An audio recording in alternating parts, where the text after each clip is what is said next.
네, 참 예수님, 네, 반갑습니다. 한 주간 잘 지내셨습니까? 네, 네, 그래요. 오늘도 우리 주님의 기도로 이 시간 열어보도록 하겠습니다. 성부와 성자와 성령의 이름으로 아멘. 하늘에 계신 우리 아버지, 아버지의 이름이 거룩히 빛나시며 아버지의 나라가 오시며 아버지의 뜻이 하늘에서와 같이 땅에서도 이루어지소서. 오늘 저희에게 일용할 양식을 주고 저희에게 잘못한 일을 저희가 용서하오니 저희 죄를 용서하시고 저희를 유혹에 빠지지 않게 하시고 악에서 구하소서. 아멘. 성부와 성자와 성령의 이름으로 아멘. 네, 오늘은 이제 우리 지난 시간까지 사도행전을 마쳐서 이제 루카의 작품들을 이제 다 이제 확인을 했습니다. 오늘부터는 이제 요한복음서를 들어갈 차례예요. 네, 조금 카메라가 돌아갔구나. 네, 우리 교재에 이제 16장 요한복음서 함께 살펴보도록 하겠습니다.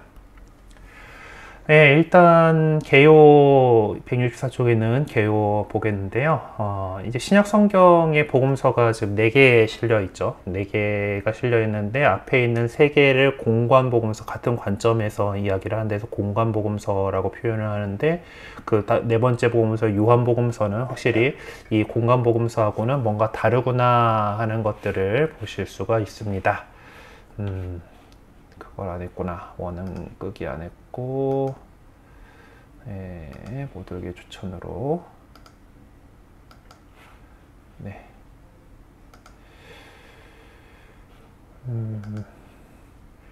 네, 그래요. 그렇게 해서 이제 요한복음서는 이제 한 처음에 말씀이 계셨다라고 1장 1절에 한 처음에 말씀, 네, 로고스라고 하는 이제 히란 말로 이제 로고스라는 이 말씀에 대한 그 이제 말로 시작을 하고, 이 말씀은 이 담화문과 행적들 안에서 그 어떤 말씀을 의미를 합니다.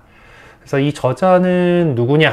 요한복음서 저자가 누구냐라고 하는 건데, 이제 이 사도 요한이 이 편집에 있어서 여러 가지 방식으로 개입했다라는 거죠. 개입하지 않을 수 없었다라는 점 부인하기 어렵다. 몇 번을 꼬아놓은 문장인지 모르겠지만 하여튼 사도 요한으로 이렇게 봐야 됩니다. 그래서 일단은 그 교회의 전승들이 어떻게 이야기를 하고 있는가를 먼저 바라볼 수가 있겠습니다. 외적인 비판이라고 할 수가 있죠. 이레네오 교부 같은 경우는 이제 다른 복음서들이 발간된 후에 주님의 어깨에 머리를 기대고 있었던, 요한복음에서 이제 최후의 반찬 장면에 나오죠. 주님의 제자인 요한은 아시아의 에페소에 체류하고 있으면서 자신의 복음서를 발간했다라고 180년경에 이제 그 했던 그 이제 대이교도 이제 그 뭐라고 하지? 에드버서스 헤레시스라고 하는 것은 이교도 대전이라고 보통 번역하는데, 이교도들에 대항해가지고 쓴 그 글에서 이 요한복음에 대해서 이렇게 설명을 하고 있습니다. 나와서 이레네오 교부는 요한이 트레아누스 그 황제 통치 때까지 아시아 지방에서, 여기서 아시아라고 하는 건 지금의 터키 정도를 얘기를 하는 거예요. 그 동네에서 아시아라고 얘기를 하는 거는 아시아 지방에서 살아갔다라고 전합니다. 그러한 그의 증언이 무게를 더하는 점은 그가 젊었을 때 스미르나의 주교였던 폴리카르푸스를 알고 있었다라는 건데, 폴리카르푸스는 사도 요한과 개인적인 친분을 가지고 있었던 사람입니다. 스미르나 주교의 폴리카르푸스 역시 사도 요한을 그러니까 직접적으로 이제 만나고 알고 있던 그런 사람이다라는 거죠. 네, 그리고 그 다음에 알렉산더의 클레멘스 교부 역시 이제 이야기를 이렇게 전합니다. 도미티아누스 황제가 죽은 다음에 요한은 파트모스 섬을 떠나 에페소로 돌아왔다. 우리들 중에 마지막 사람이요, 동료로부터 격려받고 성령으로부터 기운을 얻은 요한은 다른 사람들이 관능적인 것들에 관해 이야기하는 것을 보면서 영적인 복음서를 저술했다라고 증언을 해주고 있습니다. 그래서 12사도들 가운데 요한만 순교를 안 했죠. 다른 사도들은 다 이제 순교를 했는데 요한은 귀양 갔다가 그 수를 다 살았기 때문에 그 예수님의 직접 목격 증인들 가운데서 거의 마지막 사람에 해당하는 겁니다.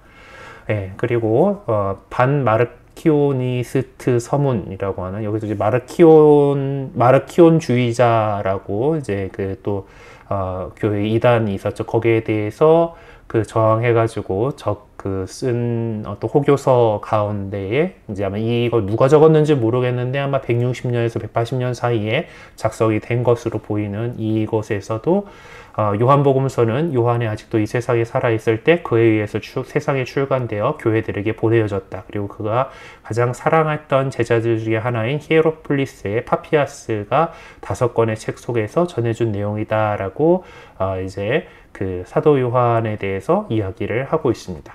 그리고 무라토리 정경, 이거는 이제 1700년대가 그쯤에 그 이탈리아의 무라토리라고 하는 사람이 그 밀라노 교구의 거기에 어떤 그 오래된 그 이제 도서관에서 이제 이 정경 목록을 찾았는데, 그래서 무라토리가 발견한 정경 목록이다라고 이제 있는 건데, 이것은 180년에서 200년 사이에 작성된 것으로 이렇게 보입니다. 그래서 여기에는 네 번째 복음서는 제자들 중에 하나인 요한이 쓴 복음서이다라고 이렇게 기록을 하고 있습니다. 네, 그러면 신약 성경 안에서는 어떻게 증언을 하고 있는가에 대해서 이제 살펴보면 되겠습니다. 자, 그러면은 그 요한복음서의 이 본문 자체가 제시해주고 있는 가장 중요한 내용은 예수님께서 사랑하시는 제자라는 표현이에요. 그러니까 요한복음서는 사도 요한에 대해서는 이름을 밝히지 않습니다. 네. 그 요한이라고 나오는 건 세례자 요한에 대한 얘기에서만 요한이라고 얘기를 하고, 이제 사도 요한에 대해서는 거의 언급이 없어요. 다 예수님께 사랑하신 제자라는 건데, 이제 이 예수님께서 사랑하시는 제자라고 하는 표현은 이제 요한복음서의 이 때에 대한 관한 책에서 여러 차례 이제 언급이 되고 있습니다. 예를 들면은 이제 제자 가운데 한 사람이 예수님 품에 기대어 앉아 있었는데 그는 예수님께서 사랑하시는 제자였다. 그래서 시몬 베드로가 그에게 고개 제성하면서 이제 최후의 만찬 장면에서 이제 예수님께서 사랑하시는 제자라고 하는 게 이렇게 나오게 되고요. 그 다음에 그 십자가에서 이제 예수님께서는 당신의 어머니와 그 곁에 선 사랑하시는 제자를 보시고 이렇게 얘기를 이게 나오게 있고요. 그리고 20장에서는 이제 그 부활에 대한 그건데 이제 마리아 막달레나가 이제 무덤이 비어 있는 것을 보고서 누구한테 얘기하냐? 시몬 베드로와 예수님께서 사랑하신 다른 제자에게 달려가서 말하였다라고 이야기를 하고 해요.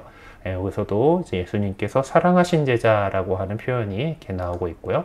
그리고 이제 21장의 또 이제 마지막 부분에서 그 베드로가 이제 예수님이 사랑하신 저 제자가 이제 죽지 않을 거다라는 얘기가 그런 것들 좀 이제 이야기가 나오는 게 요한 21장 20절에서 23절에 있는 말씀인데, 이제 거기에 이제 베드로가 돌아서 보니 예수님께서 사랑하시는 제자가 따라하고 있었다라고 하면서 그 만찬 때 어땠다라는 거를 이제 설명을 하고 있죠.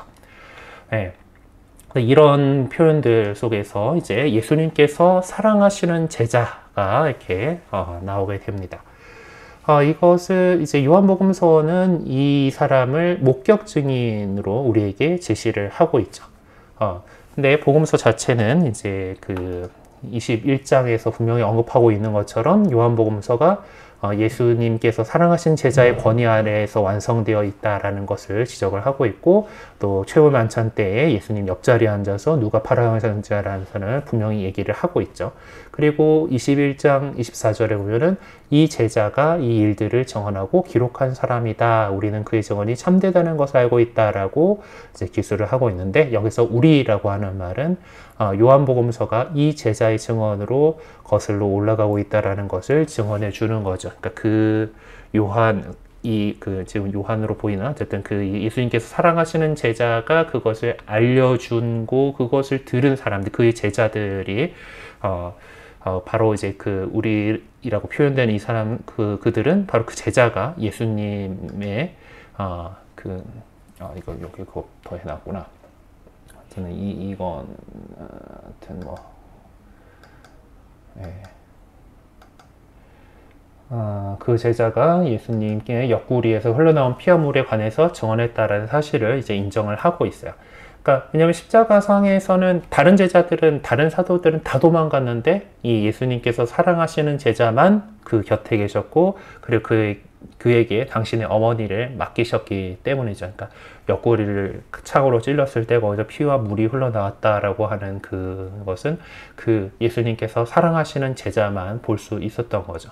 그렇다면은 이 제자는 예수님께서 사랑하신 이 제자는 첫 번째로 부르심 받은 사람들 1장에서 그 세례자 요한이 이제 이렇게 보내가지고 이제 첫 번째로 부르심 받은 자들 중에 속했을 것으로 이렇게 보입니다.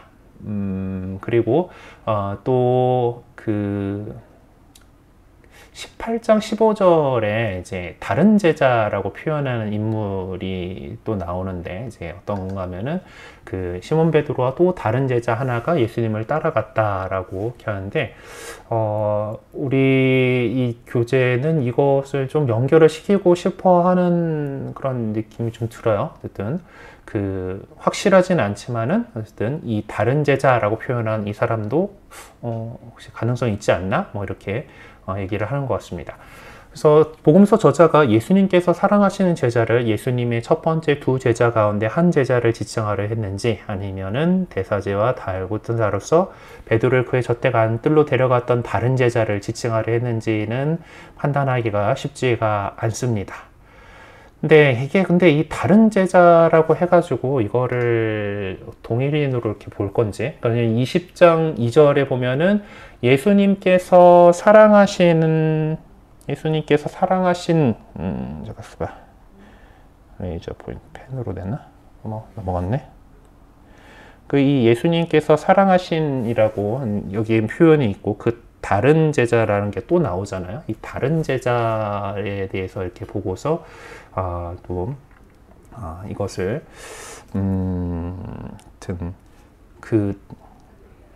요 앞에 나왔던 다른 제자를 연결을 시키려고 이렇게 했는지 이렇게 그렇게 볼 수도 있지 않냐 뭐 이렇게 보는 그걸 뭐 정확하게 판단하기엔 결코 쉽지 않다라고 하지만은 이제 그런 얘기를 지금 하고 있습니다.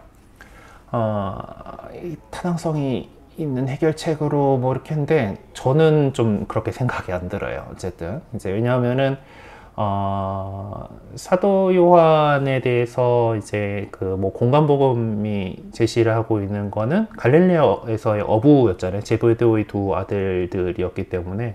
근데 이 베드로를 그의 저택 안뜰로 대사제들과 잘 알고 있던 자라고 하는 그 제자가 되기가 갈릴레아에서 대단한 뭐 어업의 뭐랄까 아주 큰 뭐 이제 뭐 그런 사람이 유지여 가지고 뭐 대사제하고 알았을까라고 이렇게 그렇게 보기에도 좀 어렵잖아요, 그렇죠? 세례자 요한의 운동에 참여를 하고 있었고 뭐 이제 그냥 그 갈릴레아 호숫가에서 그 물고기 잡던 그렇게 뭔가 뛰어난 뭐 그렇게 뭐 부자였을 것 같지는 않은 그런 모습들인데 대사제를 잘 알고 있었던 사람이다라고 한다라면 보통 여기서 상식적으로 이제 할 만한 사람은 이제 뭐 니코데모 정도를 볼 수가 있을 것 같아요.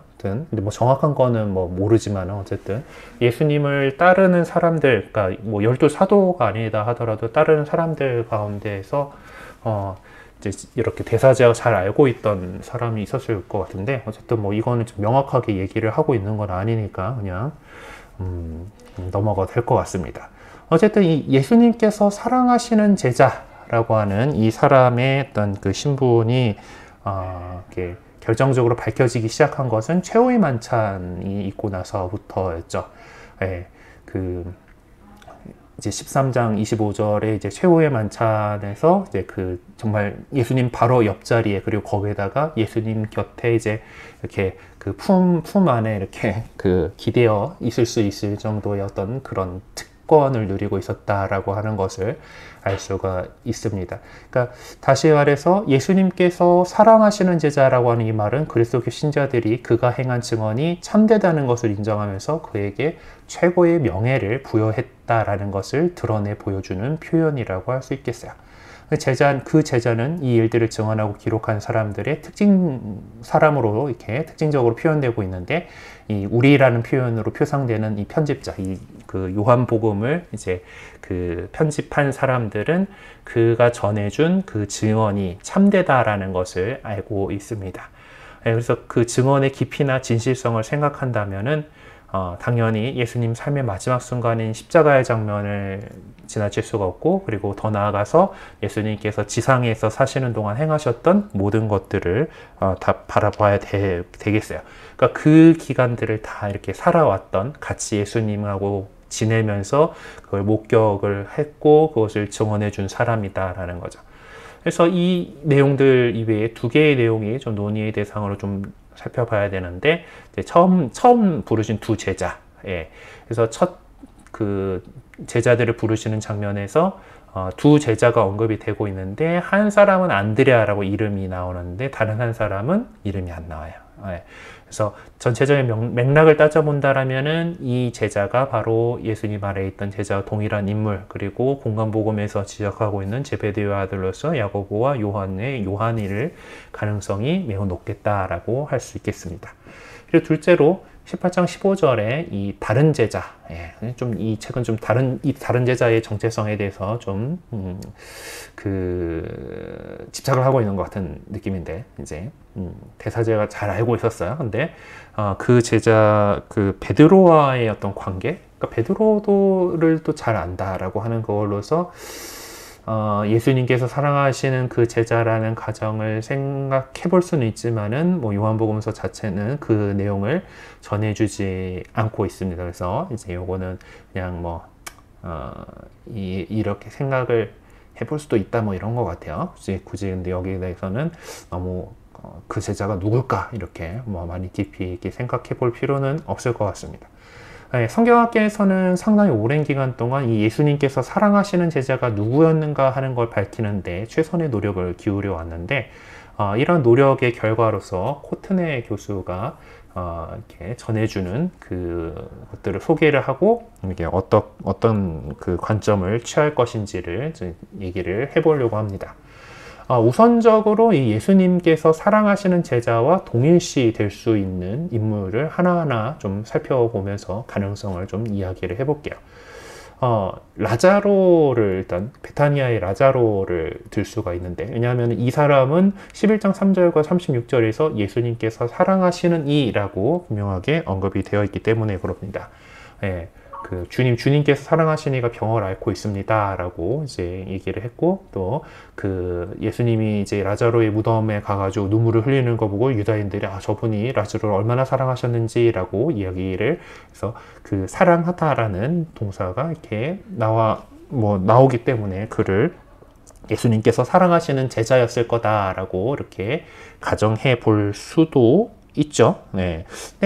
예수님께서 라자로와 우정을 나누신 건 확실해요. 베타니아, 그러니까 예루살렘에 올라갈 때마다 베타니아에 들려서 그 남매의 집에서 머무르셨고 우정을 나누는 그런 관계였는데, 그럼에도 그것이 최후의 만찬에 참석을 했는가? 최후의 만찬에 참석되는 그 제자들 가운데 속해 있는 거라고 보기에는 조금 어렵지 않을까. 그래서 그가 그리고 또 나중에 사도로서 활동을 했는지를 찾아볼 수가 없기 때문에 라자로를 보는 거는 불가능하다라고 이렇게 봅니다.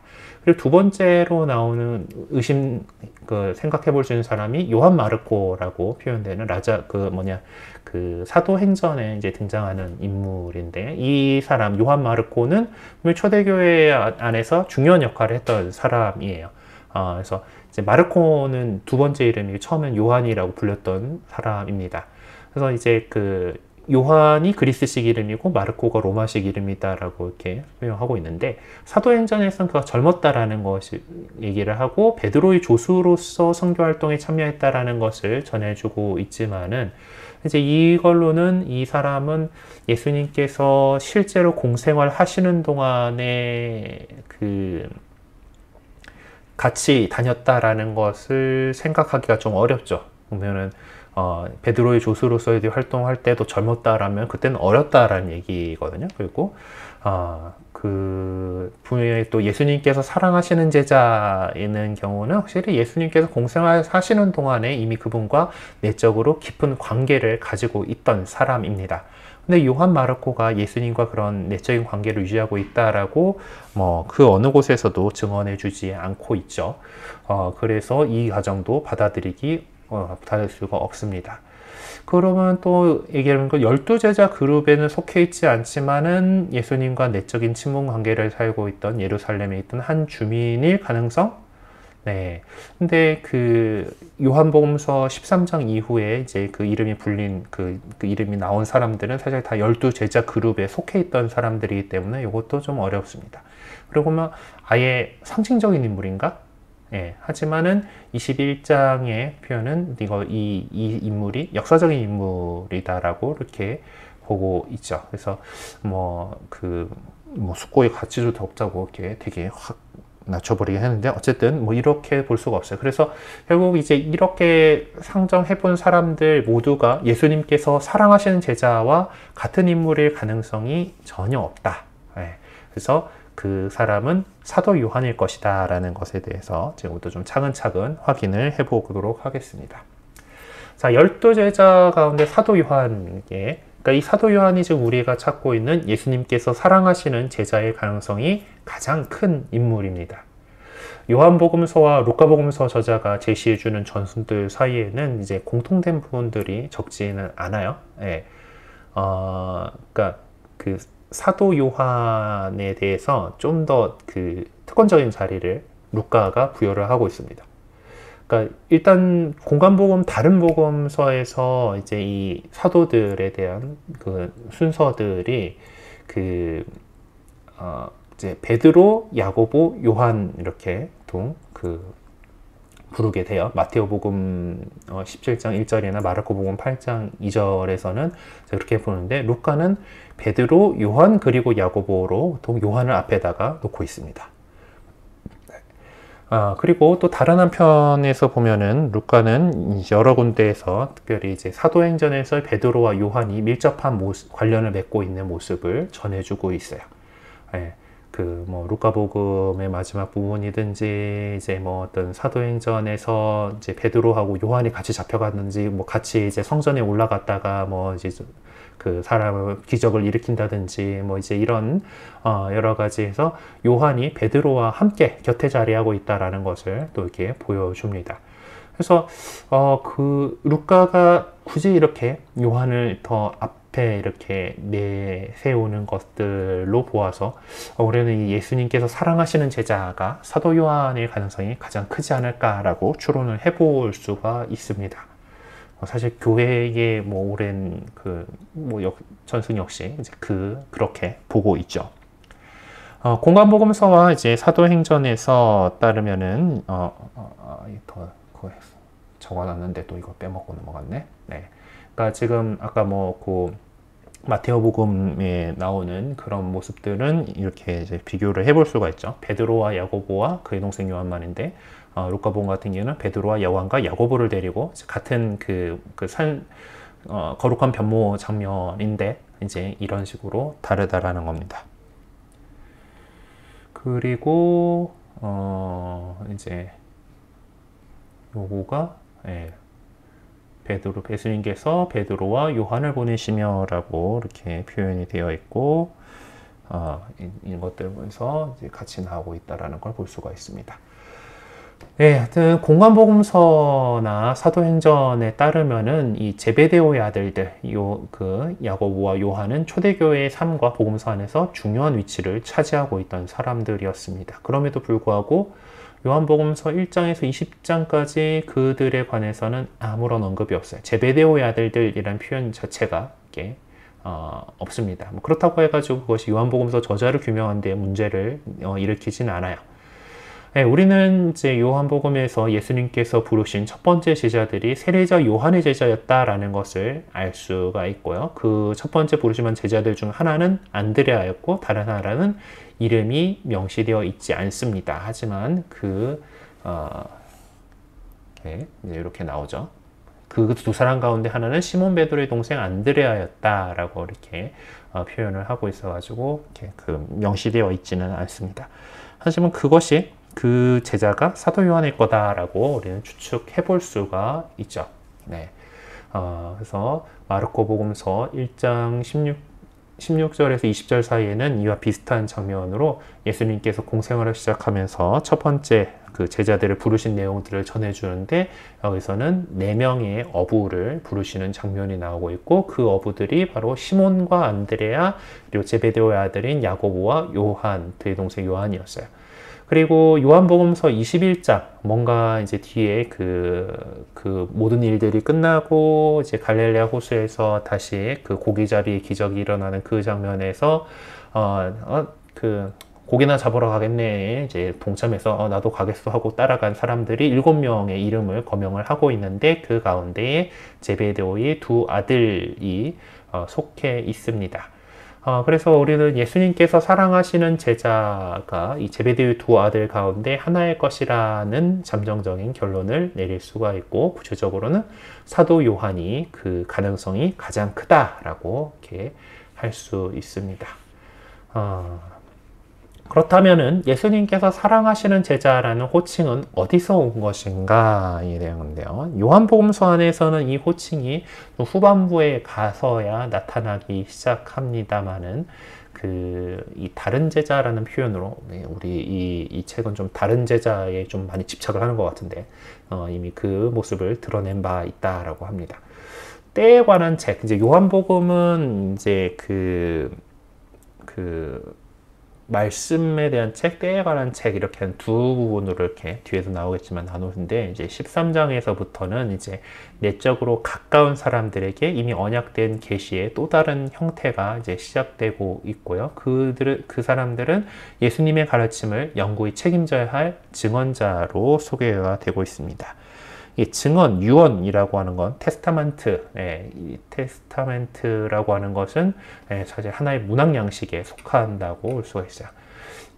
이 중요한 인물들은 세상을 학식하기 전에 자기와 가까운 사람들에게 이 유언의 형태로 본질적인 메시지를 전달을 했었습니다. 특별히 식사라는 이 테두리 안에서 행해지는 경우가 대부분이었어요. 아브라함도 먹고 마신 다음에 자기 아들에게 계약과 축복의 약속을 전해 주었던 바가 있죠. 그래서 여기서 이 계약에 대한 전승이 음식을 나누는 것뿐만 아니라 어떤 육체적인 접촉을 동반하고 있다는 것을 엿볼 수가 있습니다. 공간복음서에서는 예수님의 최후 만찬이 계약의 만찬이었던 것에 반해서 요한복음서에서는 그 성격 자체가 좀 분명하게 밝혀지지는 않았지만은 이제 그 요한복음 13장 초반에 보면 적어도 만찬을 성대하게 거행했다라는 것을 알 수가 있습니다. 만찬 때의 일이다 라고 하면서 시작을 하잖아요. 하여튼 좀 회식을 좀 제대로 했어요. 그래서 뭐랄까 이제 공간복음서 같은 경우는 이 만찬의 성격을 갖다가 파스카를 잡수신 것으로 확실하게 얘기를 하고 있는데 요한복음은 파스카 식사는 아닌 것으로 이렇게 보고 있어요. 그래서 근데 이제 이 여러 가지 정황을 따져볼 때 요한복음이 전해주는 거가 더 그럴싸해 보이는 부분들이 있어요. 왜냐면은 예수님께서 그 다음날에 잡혀가가지고 이제 하는 것 중에 하나가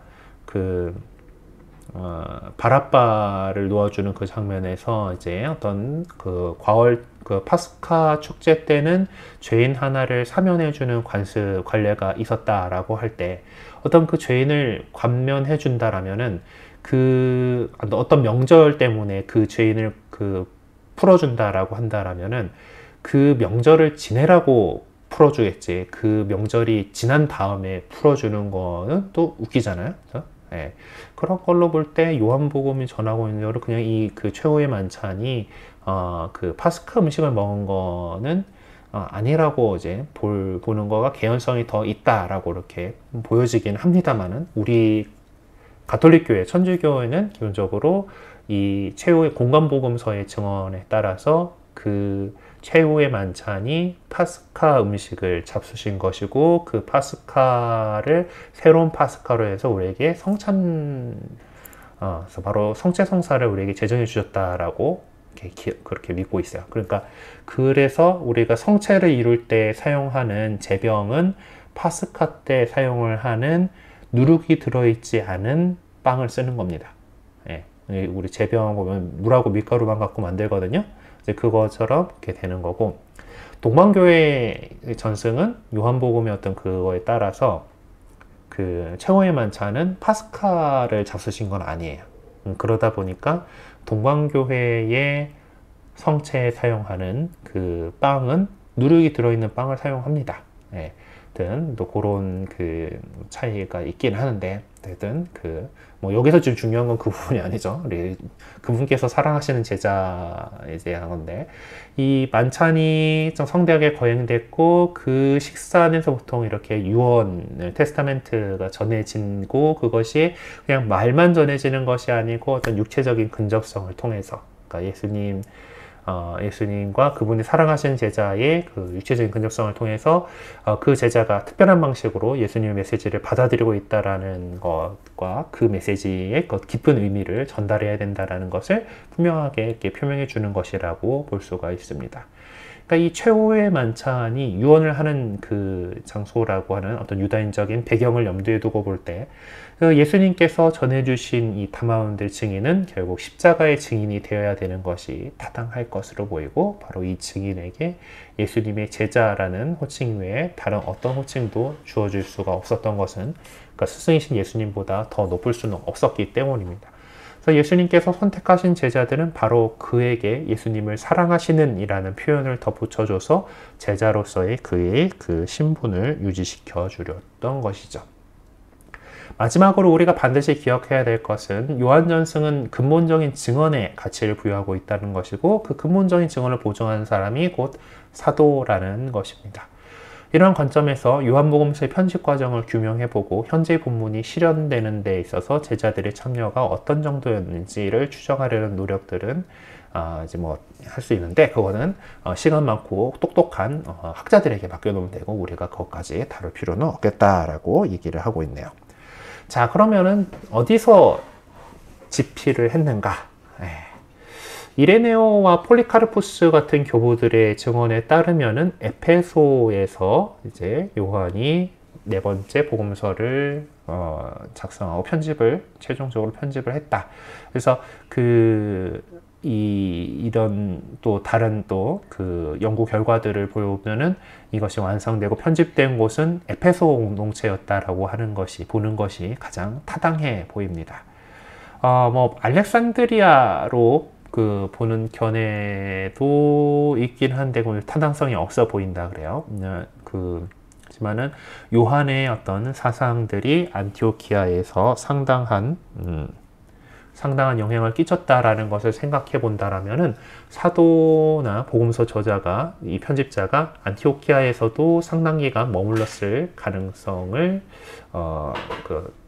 볼 수가 있죠. 그래서 이제 그 요한복음서 편집 장소가 안티오키아였을 것이라고 추정하면서 안티오키아의 주교였던 이냐시오의 서간들과 마테오 복음서를 제시하는 그런 경우들도 있습니다. 하지만 뭐 이 정도는 요한복음서와 요한일서의 어떤 신학적인 유사성을 좀 제시해 주는 것이었는데, 어떤 이것을 확실히 안티오키아였다라는 주장을 뒷받침할 수 있는 증거까지는 되지 않는 것 같아요. 그래서 에페소를 가장 유력한 장소라고 결론을 낼 수가 있겠습니다. 뭐 정확한 거는 우리 하느님 나라 가가지고 물어봐야 돼요. 정확한 거는 모르지만은 아마 그것이 가장 가능성이 높겠다라고 학자들은 그리 생각을 하고 있습니다. 자, 그럼 집필 연대, 그럼 언제 요한복음서가 집필되었을까를 뭐 정확히 규명할 수가 없죠. 워낙 옛날 얘기니까. 하지만 그것은 연대 설정을 보통 이제 그 요한이 과연 마르코 복음서나 루카 복음서를 알고 있었는지의 여부에 따라서 달라질 수가 있습니다. 그래서 몇몇 학자들이 주장하듯이 요한이 마르코 복음서와 루카 복음서를 모두 알고 있었다라고 한다라면은 요한 복음서는 그 아무리 빨라져도 기원 90년 이전에는 쓰여질 수가 없었을 거예요. 그리고 반대로 이 둘을 마르코나 루카를 이 요한이 모르고 있었다라고 한다라면은 이미 80년경부터는 작성이 시작되지 않았을까라고 추론해 볼 수가 있습니다.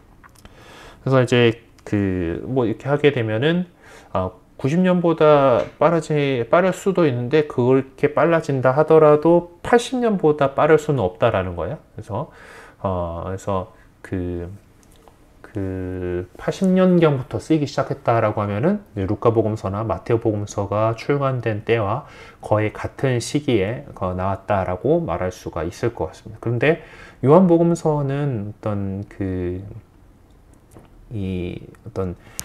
편집 교정 작업을 거쳐가지고 최종 편집되기 이전에 이미 루카복음서와 상당한 접촉을 갖고 있었다고 보죠.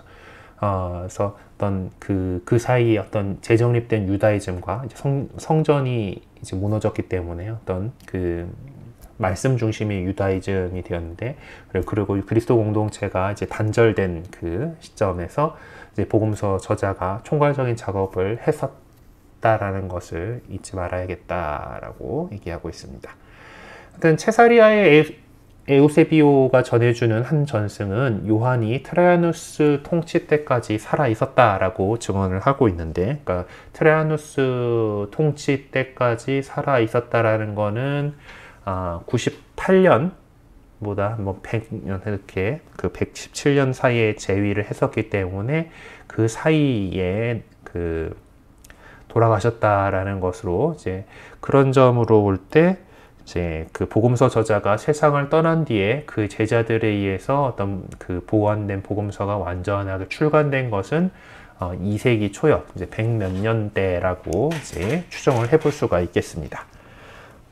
자, 그럼 네 번째로 요한복음서의 목적과 독자, 누구를 위해서 작성됐는가에 대한 그것은 오늘날에도 성경학계 학자들 사이에 좀 상당한 다른 이견을 보이고 있어요.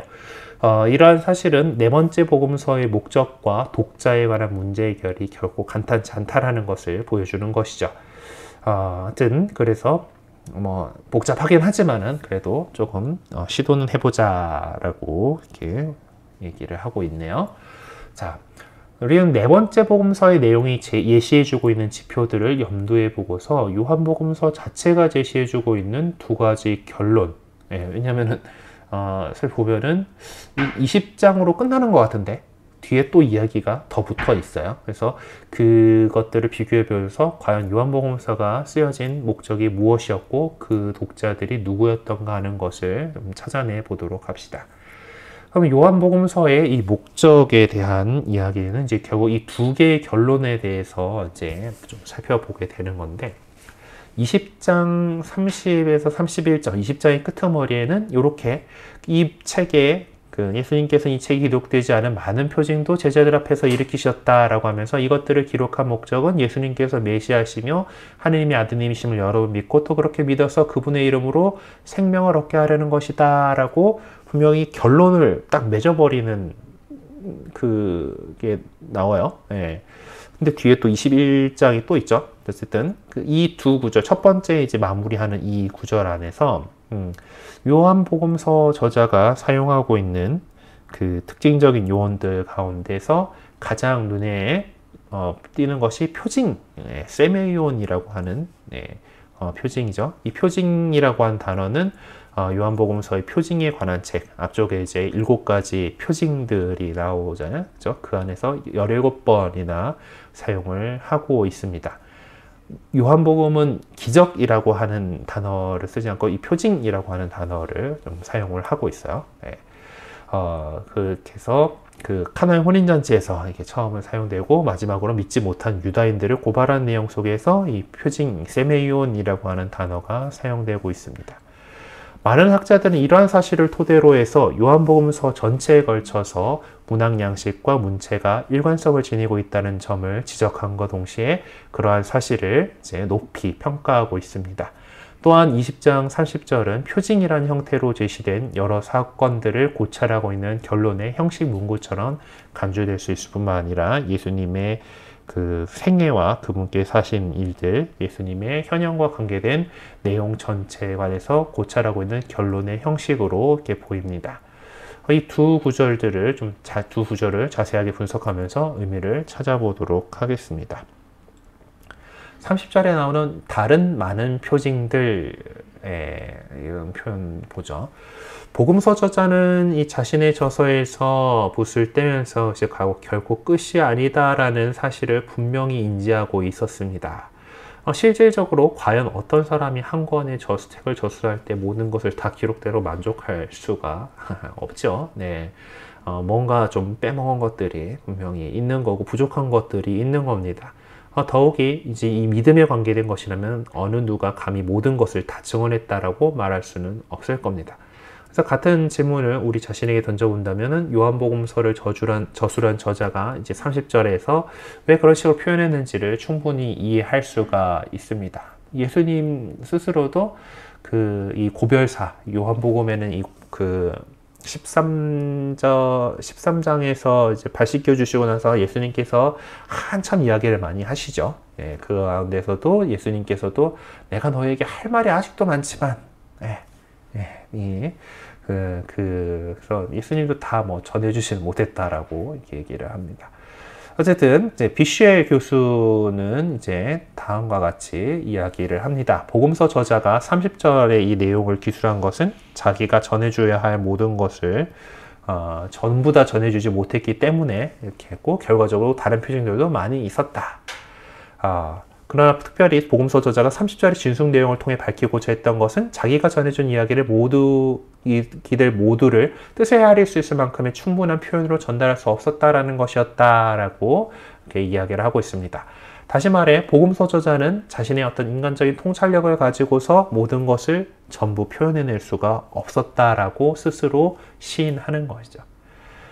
사실 어떤 기적들이나 말씀들과 같은 것들이 독자들에게 예수님의 내적인 인간성을 올바로 전달해주지 못한다면은 그것들이 추구하고자 했던 목적은 상실되었다라고 말할 수가 있습니다.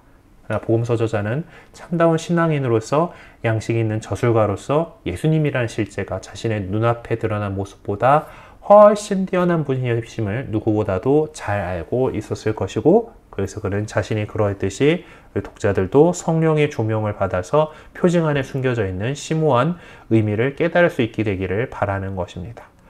31절은 또 이제 여러분이 믿기 위해서라고 얘기하는데, 여러분, 복수 2인칭이죠. 복수 2인칭은 일반적인 사람 전체가 아니라 바로 이 복음서를 읽는 독자들을 한정해서 지칭하는 것입니다. 믿다에 해당하는 그리스어 동사는 수사본에 따라서 좀 다르게 사용되고 있습니다.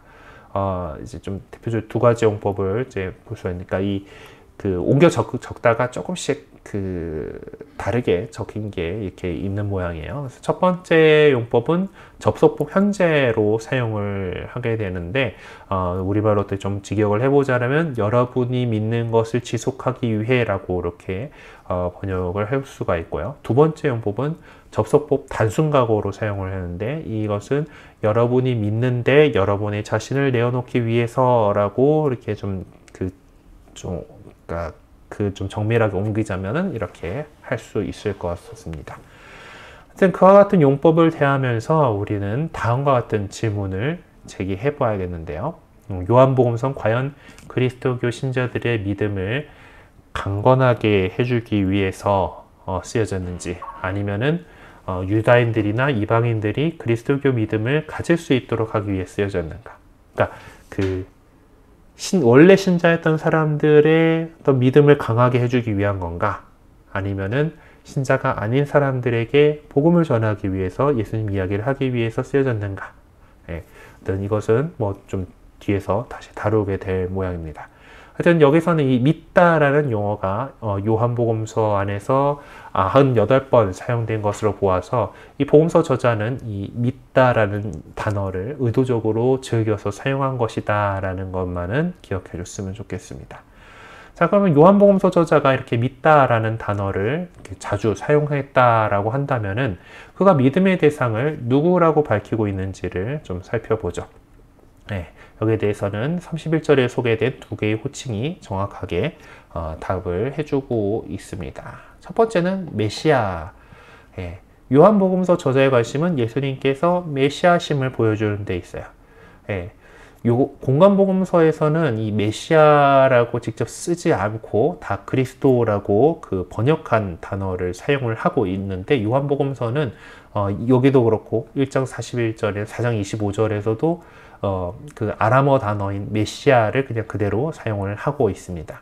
그리고 그런데 이제 메시아로서 통치하는 예수님의 왕권은 역설적으로 그분의 순환 안에서 두드러지게 강조되고 있습니다. 그리고 둘째는 하느님의 아드님이라는 거예요. 예, 성부와 이제 예수님과의 관계는 이 네 번째 나오는 담화문들 안에서 핵심을 이루고 있을 뿐만 아니라 중심 사상이라 해도 과언이 아닙니다. 아버지에 대해서 얘기를 하고 있죠. 그래서 하느님의 아드님이다라고 하는 것. 예, 그래서 이건 요한 1서하고 비교해보면 좀 더 깊게 이해할 수 있을 거다라고 했는데 요거는 나중에 나오면 보도록 합시다. 어쨌든 31절 안에서는 메시아이시고 하느님의 아드님이라고 하는 두 그 호칭이 동시에 사용되고 있지만은 이 두 호칭을 동일시하는 것보다는 각 호칭이 내포하고 있는 특수한 가치들을 이해하고 받아들이는 것이 중요하겠죠. 그래서 이 각각 호칭에 따라서도 이야기를 해봐야 될 것 같은데 요거는 지금 안 하고 이제 넘어가는 모양이네요. 네, 봅시다. 다음. 네, 생명을 얻다. 생명을 얻게 하기 위해서 생명을 얻다. 조회라고 하는 생명이라고 하는 단어는 요한복음서에 나오는 특징적인 표현들 가운데 하나로 36번 사용되고 있습니다. 그 가운데 13번은 요한 서간들 안에서 찾아볼 수가 있습니다. 복음서의 36번이 아니라 요한계문헌에서 나온다는 소린가? 어쨌든 제법 많이 쓰는 단어다라는 거예요. 이 단어는 구원의 모든 유익을 내포하고 있는 것으로 요한복음서 안에서는 믿다라는 단어와 따로 떼어놓을 수 없을 정도로 밀접한 관계를 지니고 있습니다. 예수님의 이름에 의한 참된 믿음으로서만 생명에 나아갈 수 있다라고 얘기를 하고 있고요. 또 하느님께서 베푸시는 구원에 참여할 수 있는 겁니다. 근데 이 중요한 것은 요한복음서 저자가 이 생명이라는 것을 어떻게 이해하고 있는가 라는 건데 그는 분명 어조로 이야기하고 있죠. 영원한 생명이란 홀로 참 하느님이신 아버지를 알고 아버지께서 보내신 예수 그리스도를 아는 것입니다. 근데 이 영원한 생명은 이미 주어졌다라는 것이죠. 지금까지 살펴본 20장 30에서 31절의 내용을 통해서 우리는 우선적으로 이런 결론을 내릴 수 있을 것 같습니다. 요한복음서를 읽는 독자들은 믿음을 가지고 있어야만 합니다.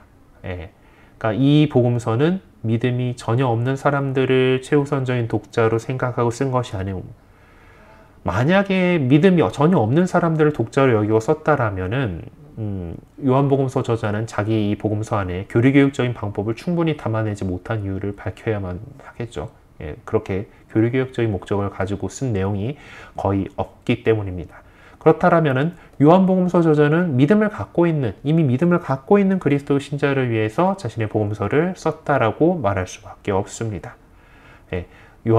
하지만 요한복음서 저자는 믿음을 갖고 있는 신자들이 믿음의 삶을 살아가는 데 있어서 스스로의 힘으로 믿음이 요구하는 삶을 완전하게 살아갈 수 없다는 점을 상기시켜 주죠. 또한 그리스도교 신자들은 영광의 때에 온 천하에 분명하게 계시되 하느님의 아드님이신 예수님에 대한 믿음 안에서 그분과 함께 살아갈 수 있어야 한다는 것도 일깨워 줍니다. 그러니까 이 예수님께서 보여주신 이 표징들, 요한복음을 통해서 드러난 이 표징들은 더욱 깊은 믿음을 간직하고자 하는 사람들에게 무한한 실제이신 그분을 더 깊이 깨닫게 하는 계기를 만들어줍니다. 그런 관점에서 본다면 요한복음서는 끝난 게 아니죠. 요한복음서 독자들의 믿음의 발걸음을 계속하는 한, 그리고 그들의 믿음이 최종 목적지에 도착할 때까지 복음서는 종결되지 않은 채 그들을 향해서 계속해서 복음의 심오한 메시지를 선포하게 될 것입니다. 그렇다면은 복음서는 언제 종결될 것인가? 바로 예수님께서 다시 돌아오실 때, 아버지께서 예수님께서 주실 영광을 믿는 모든 사람들이 자신의 눈으로 직접 볼 수 있을 때겠죠. 자, 그리고 이제 21장 24절에서 25절을 좀 봅시다. 대부분 여기 이런 표현들로 끝나요. 이제 요한에 대해서 이제 죽을까 말까 뭐 이런 얘기들 이렇게 하면서 이 제자가 이 일들을 증언하고 기록한 사람이다. 우린 증언 참되다는 거 알고 있다. 그리고 예수님께서 하시는 이 밖에도 많이 있다. 그리고 낱낱이 기록하면 온 세상이라도 그렇게 기록된 책을 다 담아내지 못할 것이라고 나는 생각한다. 라고 글 쓴 사람의 어떤 그 생각을 하면서 마무리를 하고 있죠. 네. 이 대부분의 성경 비판들은 21장이 요한복음 21장이 나중에 첨가된 것으로 간주하고 있습니다. 네, 뭐 고기잡이 기적이라든가 뭐 뒤에 수익권을 뭐 주시는 거 이런 것들이 이제 후대에 첨가된 거, 나중에 첨가된 것으로 간주하고 있어요. 하여튼 그렇지만은 24절에서 25절의 이 두 구절은 표징과 믿음에 관해서 이제 언급한 것으로 특별 요한복음서의 가장 핵심적이고 중심적인 결론을 형성하고 있습니다. 특별히 24절은 요한 학파가 복음서 편집에 있어서 중요한 역할을 했을 거라는 추측을 가능하게 해줍니다. 네, 우리는 그의 증언이 참되다는 것을 알고 있다라고 하고, 그래서 요한, 그러니까 예수님께서 사랑하신 제자를 또한 다른 사람 3인칭으로서 얘기를 하고 있어요. 네, 그래서 이 점에 관해서 이제 뭐 예수님께서 사랑하신 제자들의 뭐 본문을 비교해 보면 되겠지만은 일단 그거는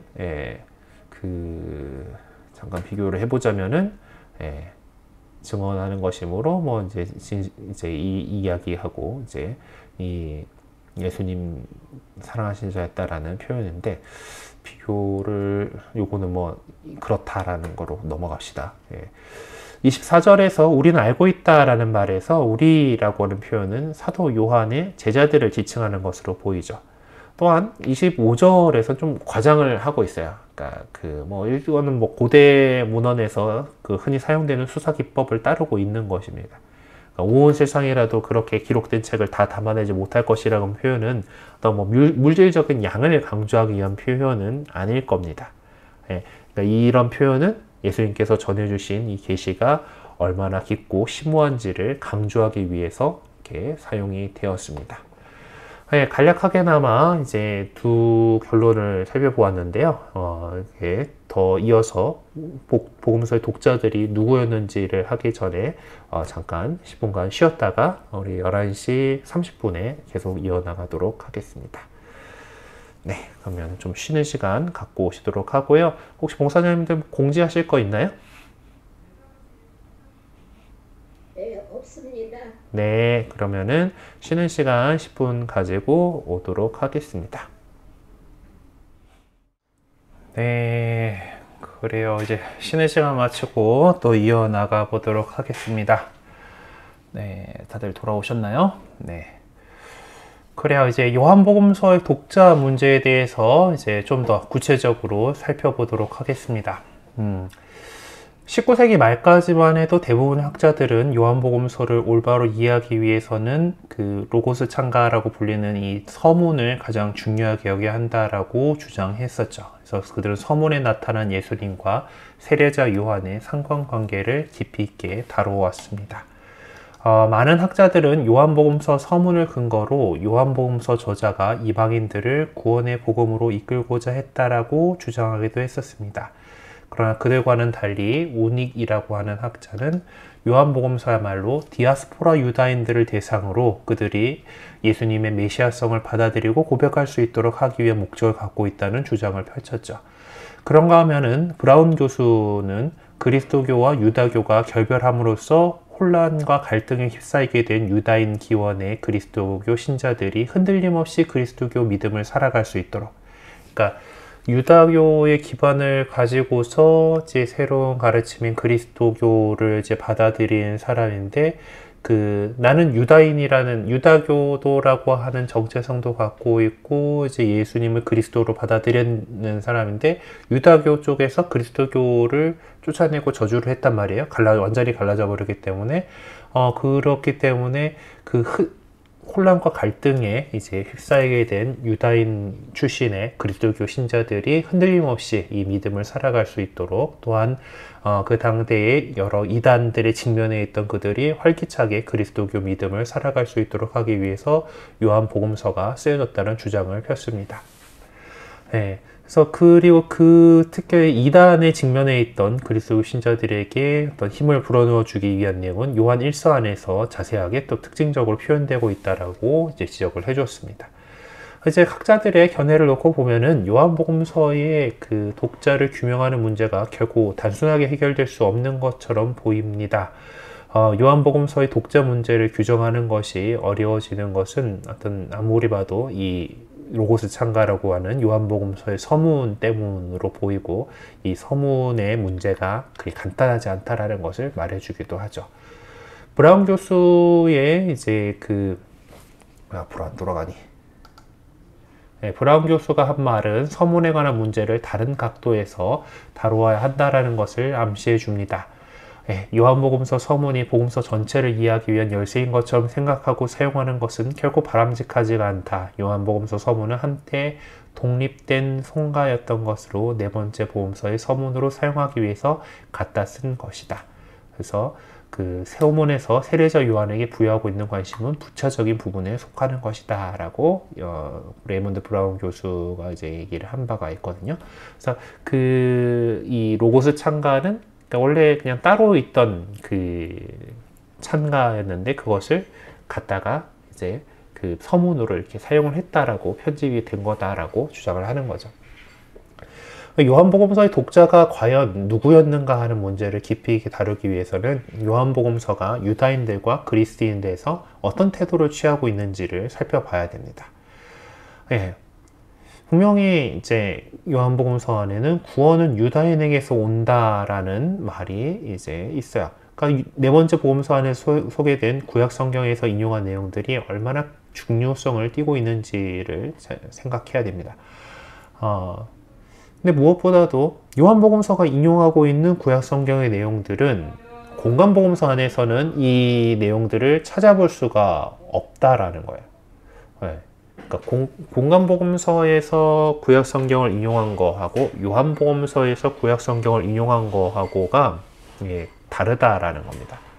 요한복음서 저자는 구약 성경과 유다인들의 어떤 묵시적인 기다림의 중심에 서 있는 인물을 예수님하고 동일시하고 있습니다. 그래서 예수님을 하느님의 아드님, 어떤 어린 양, 이스라엘의 임금, 하느님의 거룩하신 분이라고 지칭을 하고 있어요.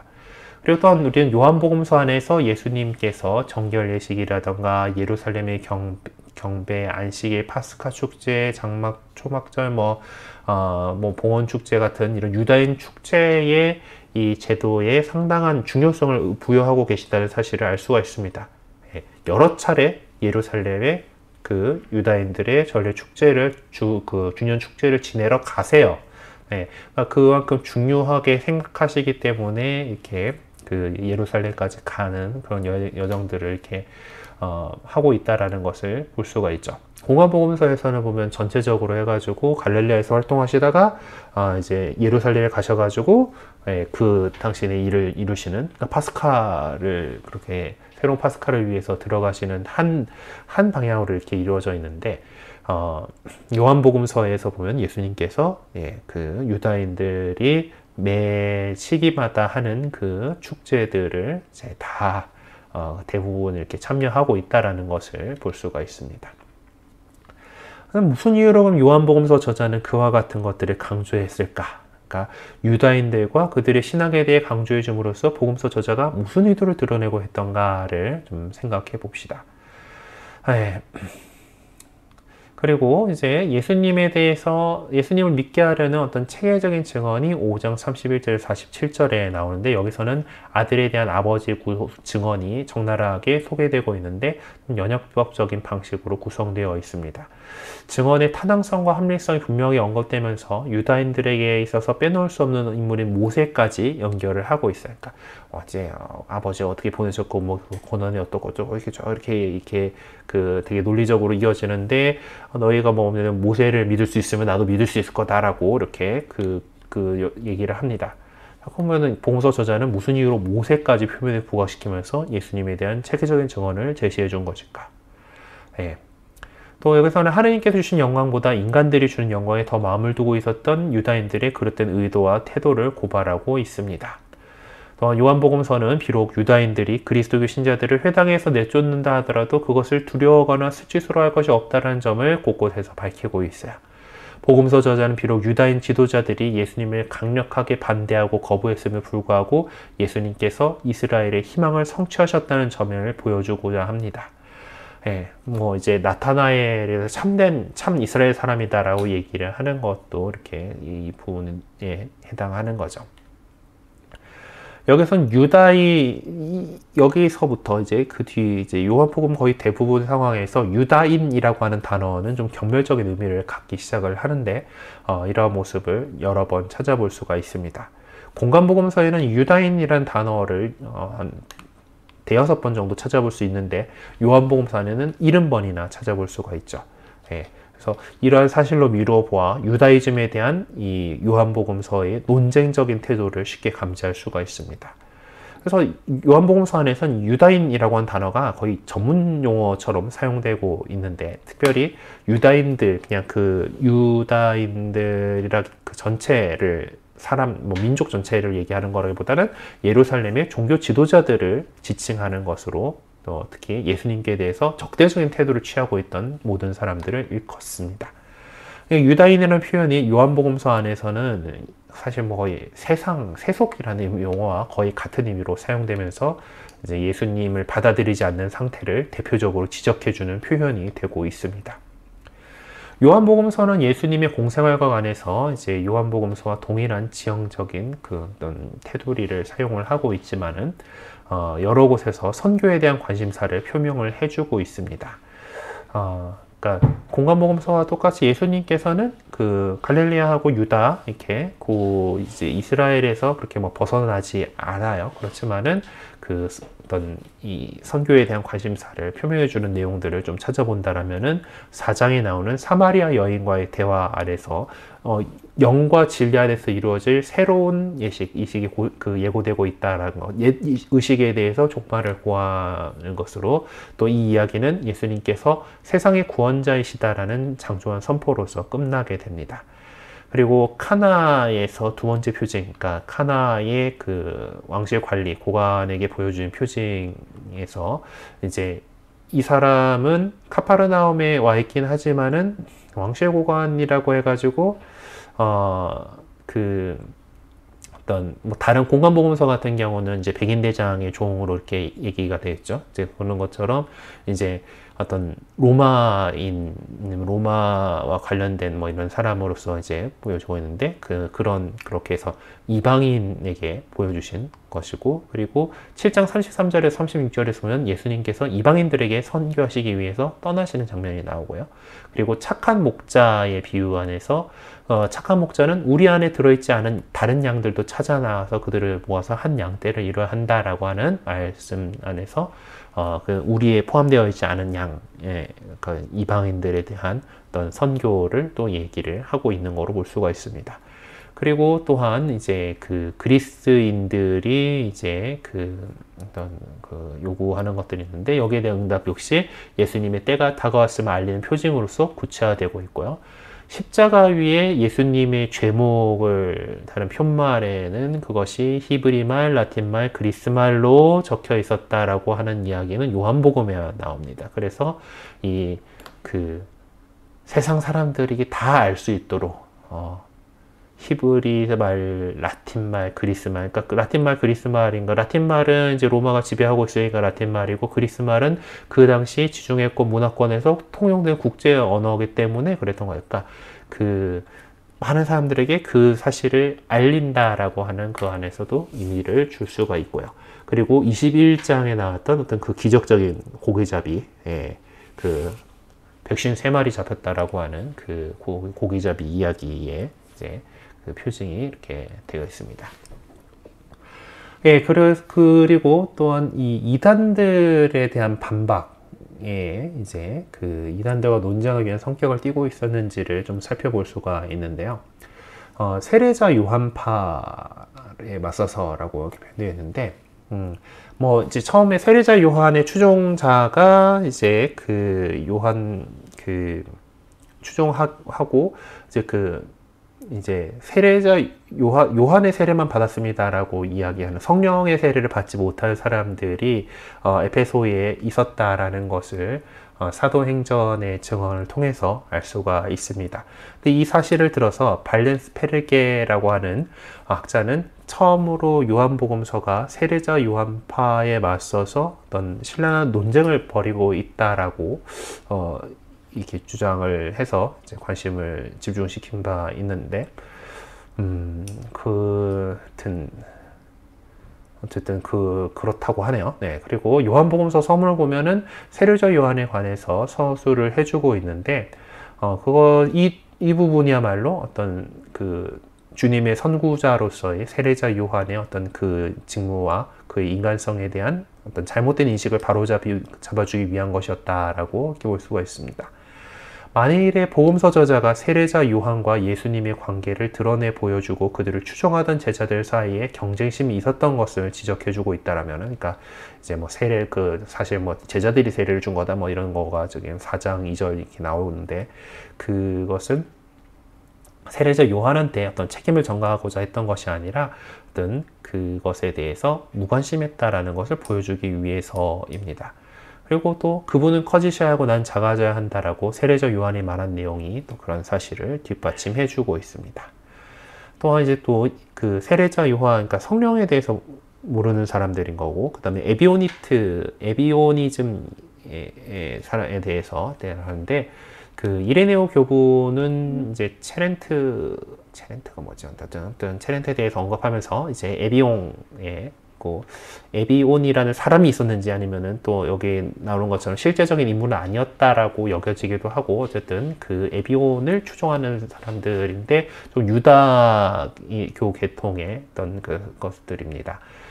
이게 그 에비오니즘의 어떤 이 핵심적인 것은 뭐 나름대로의 그리스도론을 이렇게 하지만은, 예수님은 그 정말 완전한 예언자이긴 하지만은 하느님의 아드님은 아니다라고 이제 그 표현을 하는 거예요. 그러니까 뭐 보면은 이슬람교가 갖고 있는 예수님에 대한 그런 그 관하고 비슷한 것 같은데, 이 에비오니즘은 나름 율법을 준수하는 그런 사람들이었어요. 그래서 요한복음서 안에서 이런 에비오니트들에 맞서는 논쟁의 내용들을 볼 수가 있습니다. 안식에 대한 논쟁이라든가, 성전에서 상인들을 쫓아냄과 또 뭐 영과 진리 안에서의 예식을 강조한다든가, 예수님을 다시 돌아오게 기다리고 있는 모세와 흡사한 예언자보다 더 나은 분으로 반복해서 언급한 내용들이 그에 해당한다라고 이렇게 할 수가 있습니다. 하지만 뭐 이제 에비오니즘도 이제 예루살렘 패망한 이후에 이 그룹이 와해되었기 때문에 그들에 관해서 정확하게 언급하기는 어렵습니다. 또한 도케티즘이라고 하는, 여기는 예수님께서는 영으로 오셨기 때문에 이 참 인간이 아니에요. 그러니까 하느님께서 오신 거야. 네, 영으로 오셨고, 어떤 외관을 우리가 그 인간으로 볼 수 있게, 그러니까 참 인간 아닌 인간의 탈을 쓰고 오신 뭐 이런 그렇게 출현에 불과하다, 뭐 이렇게 얘기를 하는 건데요. 안티오키아의 이냐시오에 의하면 그들은 예수님께서 순환을 당하셨다는 것과 육체적으로 참으로 부활하셨다는 것, 그리고 그리스도께서 성체 성사 안에서 실질적으로 현존하고 계시다는 교리를 받아들이지 않았습니다.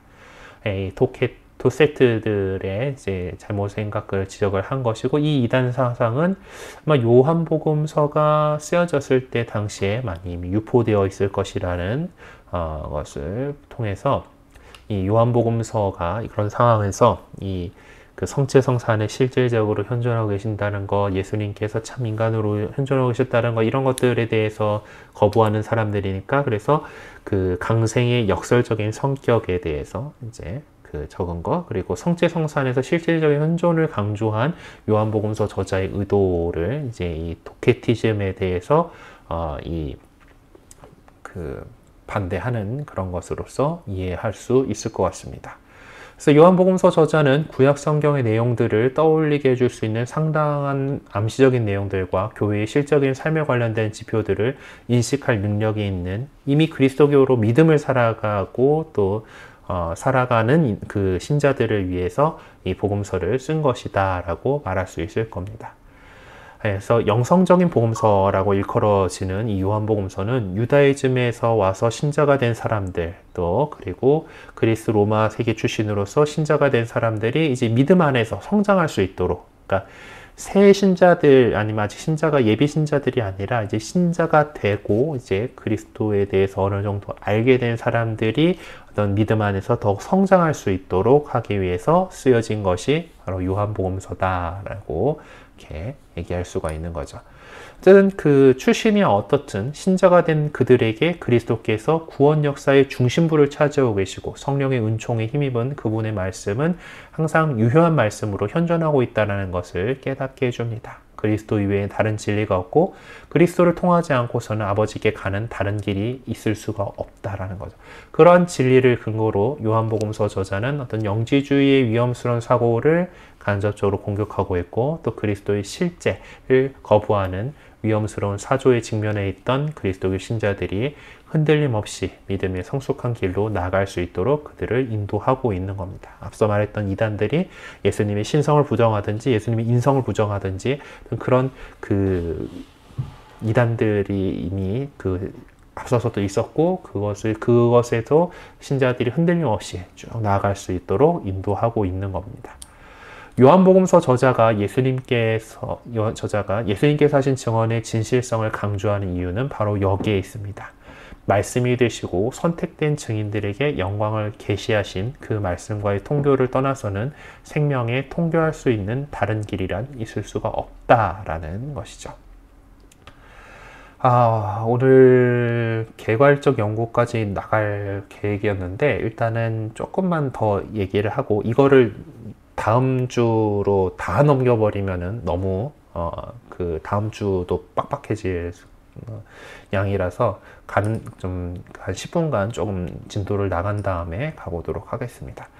요한복음서를 이제 전체적으로 어떤 구조를 갖고 있는가를 또 이제 살펴보게 될 건데요.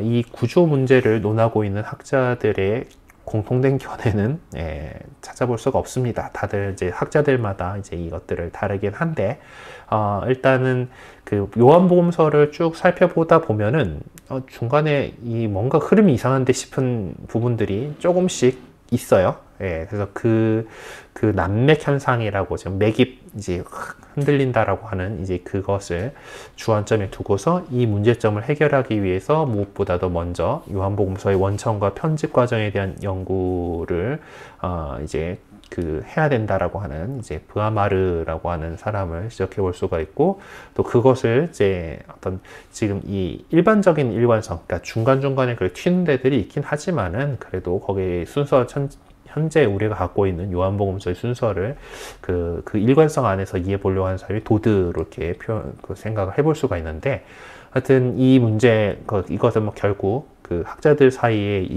어떤 일치된 의견이 없다라는 거는 이제 그만큼 난해하고 어렵다라는 것을 얘기해 주는 거라고 볼 수 있겠습니다. 어쨌든 그런 것을 염두에 두고 이제 한번 복음서의 구조를 한번 살펴보도록 하죠.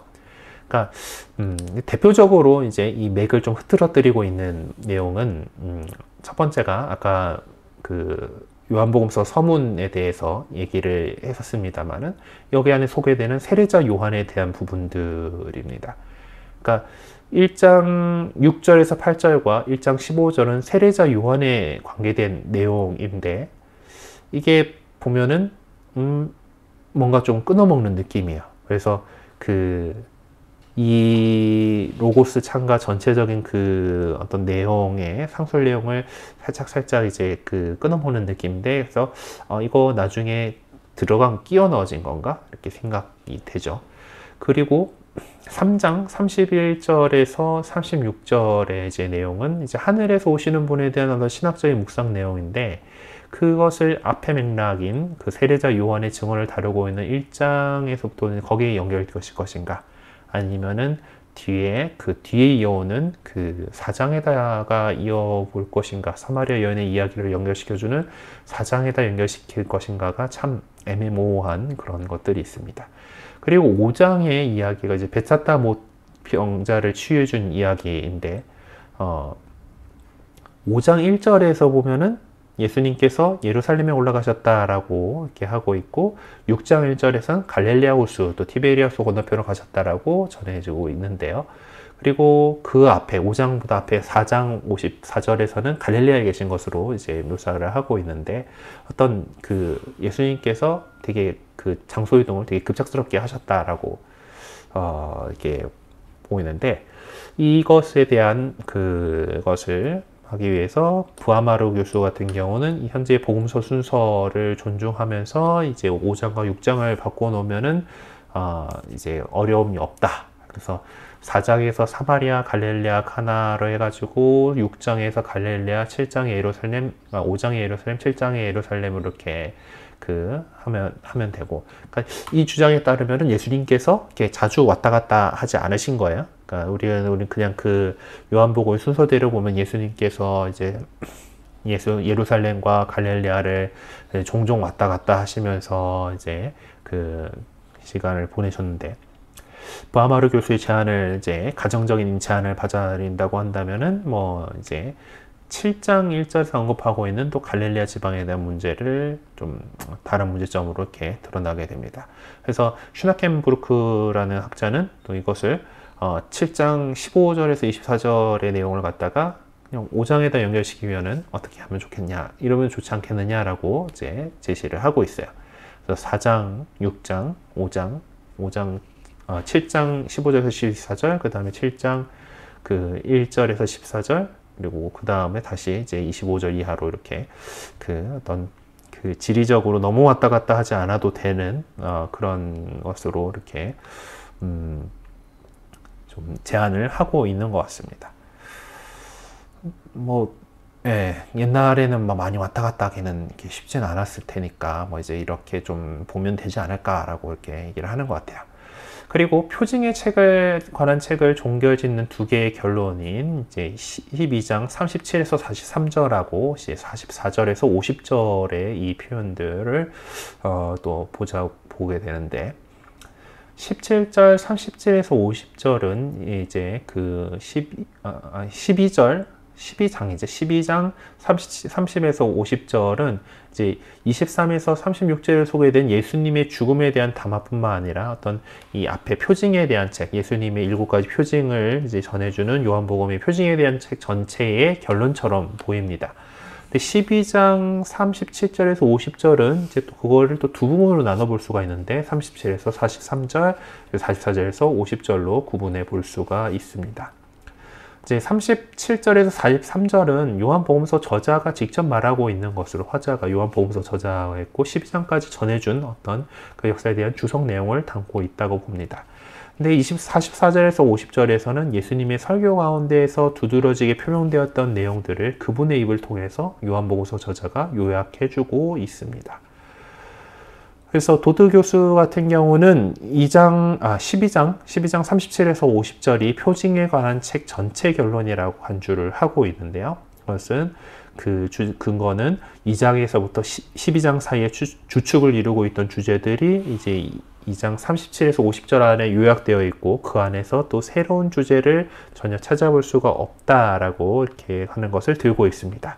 그에 반해서 브라운 교수는 두 번째 부분인 12장 44절에서 50절이 처음의 본문에는 원래 없었을 것이라고 주장을 하죠. 그래서 그 근거로 12장 36절에서 예수님께서 그들을 떠나 몸을 숨기셨다라는 내용이 나오는데, 그 다음에 12장 44절에서 50절에 보면은 그 청중이 누군지도 얘기는 안 나오는데 예수님께서 큰 소리로 말씀하셨다 하면서 이제 그 이야기를 하고 있어요. 청중도 없고 어디 서 있는지도 없고 뭐 하여튼 뭐 이제 해서 그것들 때문에 뭐 이게 후대에 더 따로 껴진 거가 아닌가 이렇게 얘기를 합니다. 하여튼 그 학자들 간의 견해 차로 이제 그가 있지만은 그래도 나름 해결점을 찾아려고 노력들을 하고 있는데요. 무하마르 같은 경우는 문제 해결의 열쇠로서 이 필치라는 것을 제시를 하고 있습니다. 어떤 문체의 차원에서 볼 때 12장 44에서 50절은 나름대로 어떤 특수성을 지니고 있고, 그와 같은 점은 12장 44에서 50절이 내용에 있어서는 요한으로부터 전해받은 고유한 자료의 흔적을 내포하고 있었을 것이라는 점을 암시해 준다는 것이죠. 그래서 이 12장 44에서 50절이 비록 처음 본문에는 없었던 것으로 보이지만은 어떤 요한의 요한이 전해준 요한이 전해준 그런 저거 오리지널 자료야라는 그런 느낌이 물씬되어 있는 내용들로 되어 있다라는 겁니다. 12장 46에서 48절이 3장 16에서 19절과 매우 유사한 모습을 보여주고 있다는 사실은 이 44에서 50절이 다른 제자에 보존되어 왔던 것으로서 요한복음서 다른 곳에서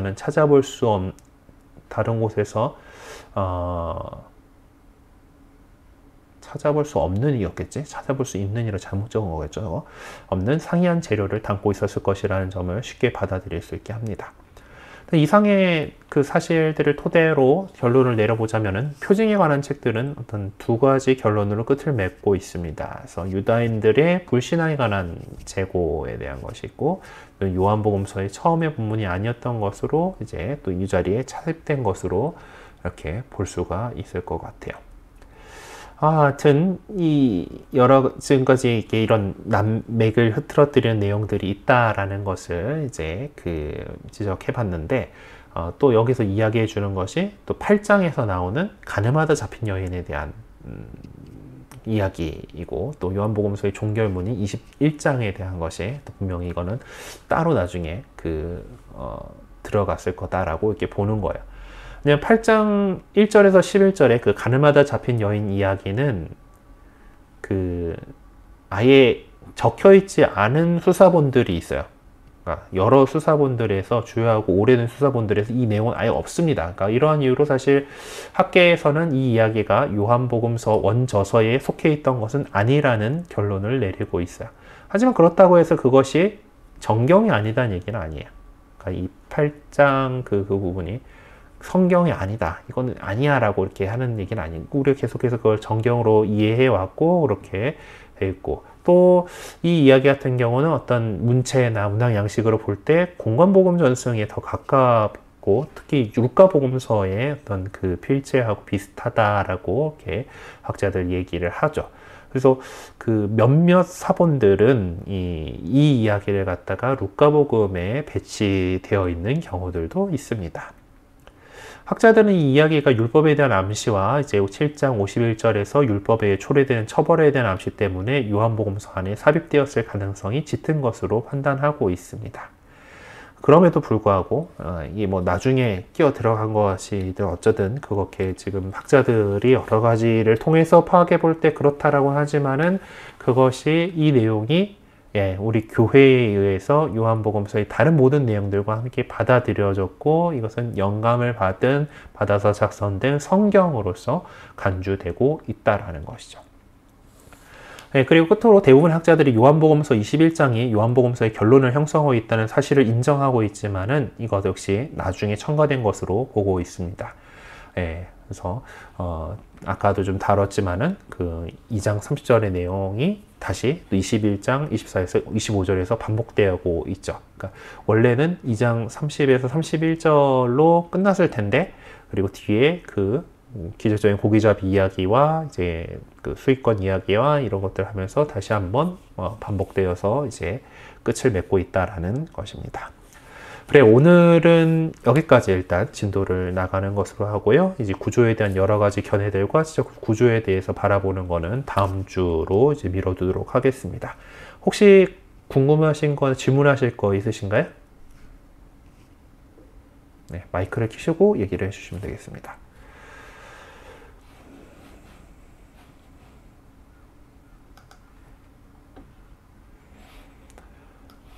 네. 딱히 지금 궁금하신 거가 생각나지 않으시는 것 있긴 하네요. 네. 네, 그러면은 일단 강의는 이걸로 마무리를 하고요. 그러면은 그리고 이제 늘 하던 대로 우리 그냥 나눔 이렇게 할 수 있도록 하겠습니다. 강의 마친 기도로 3종 기도 같이 하겠습니다. 성부와 성자와 성령의 이름으로 아멘. 주님의 천사가 마리아께 아뢰니 성령으로 잉타하셨나이다. 은총이 가득하신 마리아님 기뻐하소서. 주님께서 함께 계시니 여인 중에 복되시며 태중의 아들 예수님 또한 복되시나이다. 천주의 성모 마리아님 이제와 저희 죽을 때 저희 죄인을 위하여 빌어소서. 아멘. 주님의 종이 오니 그대로 제게 이루어지소서. 은총이 가득하신 마리아님 기뻐하소서. 주님께서 함께 계시니 여인 중에 복되시며 태중의 아들 예수님 또한 복되시나이다. 천주의 성모 마리아님 이제와 저희 죽을 때 저희 죄인을 위하여 빌어소서. 아멘. 이에 말씀이 사람이 되시어 저희 가운데 계시나이다. 은총이 가득하신 마리아님 기뻐하소서. 주님께서 함께 계시니 여인 중에 복되시며 태중의 아들 예수님 또한 복되시나이다. 천주의 성모 마리아님 이제와 저희 죽을 때 저희 죄인을 위하여 빌어소서. 아멘. 천주의 성모님 저희를 위하여 빌어주시어 그리스도께서 약속하신 영원한 생명을 얻게 하소서. 기도합시다. 하느님 천사의 아뢰므로 성자께서 사람이 되심을 알았으니 성자의 순환과 십자가로 부활의 영광에 이르는 은총을 저희에게 내려소서. 우리 주 그리스도를 통하여 비나이다. 아멘. 성부와 성자와 성령의 이름으로 아멘. 네, 그래요. 이제 마이크도 켜시고 카메라도 켜시고 이제 소회실에서 함께 나눔 시작하도록 하겠습니다.